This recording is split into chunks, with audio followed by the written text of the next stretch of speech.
এই তীব্র গরমে ঠান্ডা থাকার জন্য আইসক্রিমের বিকল্প কিছুই নেই, তাই তো বাসায় খুব সহজেই বানিয়ে নিলাম ক্ষীরমালাই আইসক্রিম।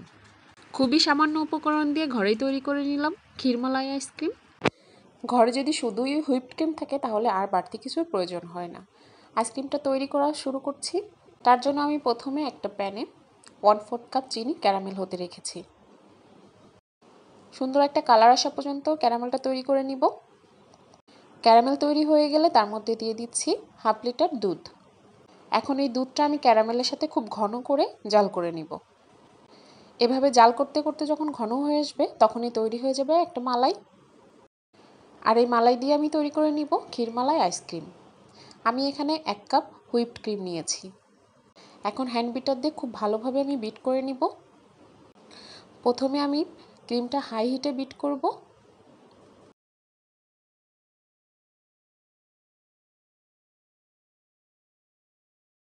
ক্রিমটা টাইট না হওয়া পর্যন্ত আমি এভাবেই বিট করতে থাকব।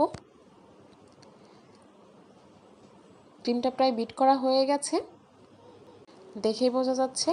এখন আমি যে মালাইটা তৈরি করে রেখেছিলাম সেটা দিয়ে দিচ্ছি ক্রিমের মধ্যে। আবারও আমি বিট করা শুরু করব। এভাবে মালাইটা ক্রিমের সাথে খুব ভালোভাবে মিশিয়ে নিব। মালাইটা দেওয়ার পর যখন বিট করব তখন অনেকটা ক্রিম পাতলা হয়ে যেতে পারে, তাতে কোনো সমস্যা হবে না। আমার বিট করা প্রায় হয়ে গেছে। এখন আইসক্রিম তৈরি করার জন্য হুইপড ক্রিমটি একেবারেই রেডি। আমি এরকম একটা প্লাস্টিকের বক্স নিয়েছি, তার মধ্যে ক্রিমের মিশ্রণটি ঢেলে দিচ্ছি।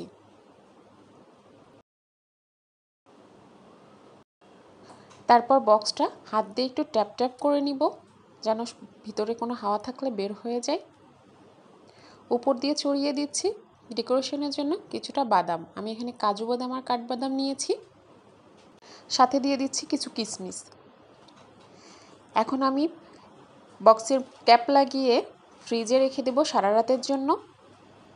ডিপ ফ্রিজে এভাবেই রেখে দিব। তারপর ডিপ ফ্রিজ থেকে বের করে নিয়েছি। ব্যাস তৈরি হয়ে গেল আমাদের ক্ষীরমালাই আইসক্রিম। খুবই কম উপকরণে আইসক্রিমটি তৈরি করা যায়। বাইরে থেকে না কিনে বাসায় এভাবে তৈরি করে নিতে পারেন খুব সহজেই। দেখতেও যতটা ইয়ামি হয়েছে, খেতে তার চেয়েও বেশি মজার। যারা বাসায় তৈরি করতে পছন্দ করেন আইসক্রিম, তারা অবশ্যই এই রেসিপিটি ফলো করতে পারেন। এই ক্ষীরমালাই আইসক্রিমের স্বাদটা অসাধারণ। ভিডিওটি ভালো লাগলে অবশ্যই লাইক কমেন্ট করে সাথে থাকবেন। আল্লাহ হাফেজ।